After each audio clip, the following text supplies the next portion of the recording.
इसलिए अपने दोनों आंखें बंद कर ली। पूतना ने अब गोविंद को अपने पास लिया और उन्हें पयोधर, अपना पयोधर आज गोविंद के मुख में दिया और गोविंद दुग्धपान करने लगे। अब गोविंद पहले तो दुग्धपान कर रहे हैं, धीरे धीरे दुग्धपान करते करते करते और उसके प्राणों का पान भी करने लग गए। अब वह पूतना चिल्लाने लगी, दर्द होने लगा, चिल्लाने लगी, अरे लाला छोड़, अरे लाला छोड़, अरे लाला छोड़। लेकिन मेरे गोविंद मुस्कुरा रहे हैं और बोल रहे, मौसी जी मुंह को तो पकड़ वो ही आवे है, छोड़ पे तो आवे ही नहीं।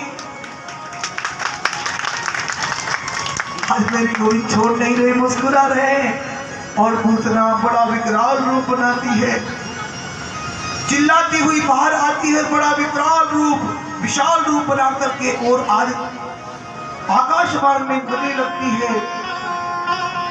सभी ब्रजवासी देखते हैं, अरे कौन आई, अरे कोई राक्षसी है, हमारे लाला को ले गई, हमारे लाला को ले गई। सभी बाल बाल सभी पीछे पीछे भाग गए हैं। आकाश मार्ग में पूतना रोती है, चिल्लाती है, मुझे छोड़ दे, छोड़ छोड़ कृष्ण छोड़ छोड़। लेकिन गोविंद ने आज उसका प्राणों का दुग्ध तो पिया ही सही, उसके प्राणों को भी आज गोविंद पी गए और वो चिल्लाती चिल्लाती चिल्लाती आज उसका प्राणांत हो गया और वो धराम से आकाश मार्ग से आज जमीन पर आ गिरी। गोविंदाय नमो नमः, बोलो गोविंद भगवान की जय। आज मेरे गोविंद ने पूतना का वध कर दिया, पूतना जमीन पर आ गिरी। मेरे गोविंद उसका पयोधर अभी छोड़ नहीं रहे और आप उसके पास बैठ गए। बड़ी विशाल काय है और उसके हृदय पर वक्षासन पर बैठकर आज क्रीड़ा कर रहे हैं गोविंद।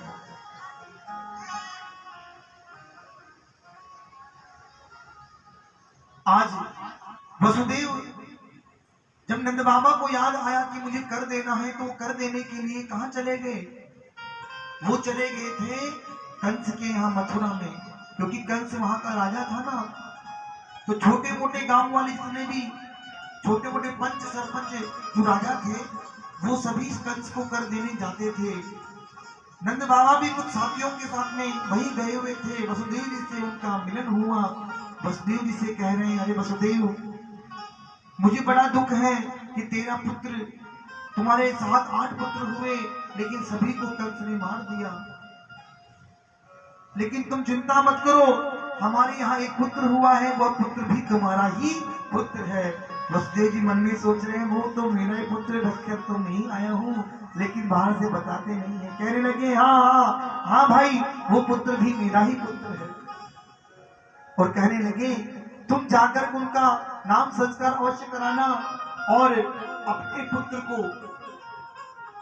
उसको सही सलामत रखना, क्योंकि मुझे ऐसा लग रहा है कि जैसे तुम्हारे पुत्र पर कोई आपत्ति आने वाली है।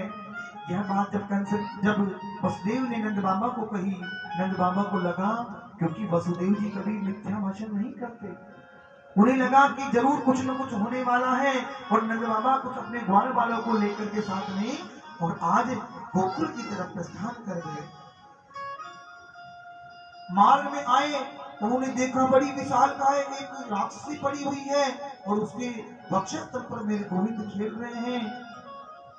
यशोदा मैया और सभी ब्रजवासी वहां उन्हीं के आसपास घूम रहे हैं। तभी सिद्धियां लगा करके और एक ग्वाल उस पूतना के वक्षस्थल पर चढ़ा और गोविंद को गोद में लेकर के नीचे उतरा। और आज यशोदा मैया अचेत अवस्था में पड़ी है, क्योंकि गोविंद जब एक माँ के 80 वर्ष की उम्र हो गई तब जाकर तो एक बालक हुआ और उसे भी एक राक्षसी उठा ले गई। यह बात उनसे सहन नहीं हुई। माँ तो दयालु होती है ना, तो माँ का हृदय पिघल गया, माँ को करुणा आई और माँ को यह सहन नहीं हुआ तो बेहोश हो गई, मूर्छित हो गई। जैसे ही ग्वाल बाल ने आके मैया को कहा, मैया आपका ये लाला जल्दी से गोद में लो, लाला आ गया, मैया उठो, यशोदा मैया उठो।